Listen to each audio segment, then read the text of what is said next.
और मुसलमान भाइयों के लिए उनको इंसाफ दिलाने के लिए कभी पार्लियामेंट में तो कभी टीवी पर और कभी कोर्ट में उनको इंसाफ दिलाने के लिए लड़ाई लड़ रही है।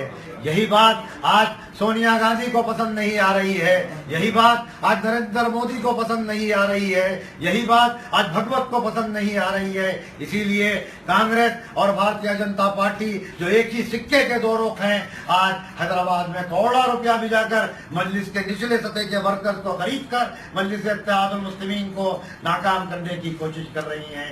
जैसा कि शब्बीर अली ने कहा कि हैदराबाद में मजलिस इत्तेहादुल मुस्लिमीन ने कोई काम नहीं किया और जो भी काम हुए हैं वो सिर्फ कांग्रेस की मरून मिन्नत है।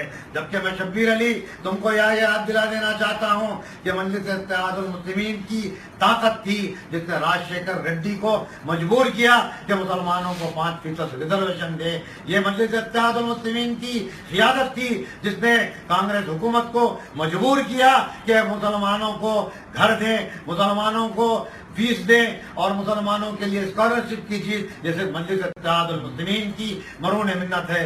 शब्बीर अली आज जो ये दावा कर रहे हैं कि मजलिस इत्तेहादुल मुस्लिमीन ने कुछ नहीं किया और मुसलमानों के लिए जो भी काम हुए वो कांग्रेस ने किए, तो फिर वही राजशेखर रेड्डी, वही वाईएसआर कांग्रेस की तुम आज मुखालिफत कर रहे हो। लेकिन राजशेखर रेड्डी ने जो कारनामे अंजाम दिए वो कारनामों को तुम कांग्रेस की तरफ ले जा रहे हो। जबकि काबिल मुबारकबाद है उस वक्त के वजीर आला राजशेखर रेड्डी जिन्होंने मुसलमानों के लिए, दलितों के लिए और क्रिश्चियनों के लिए भलाई स्कीमात लाए। तो शब्बीर अली साहब आपको 2 फरवरी को यह मालूम हो जाएगा कि मजलिस इत्तेहादुल मुस्लिमीन क्या है और इसका जवाब 2 तारीख को हैदराबाद के गयूर मुसलमान गौस रहने दो या शब्बीर अली रहने दो, उनको जवाब दिया जाएगा।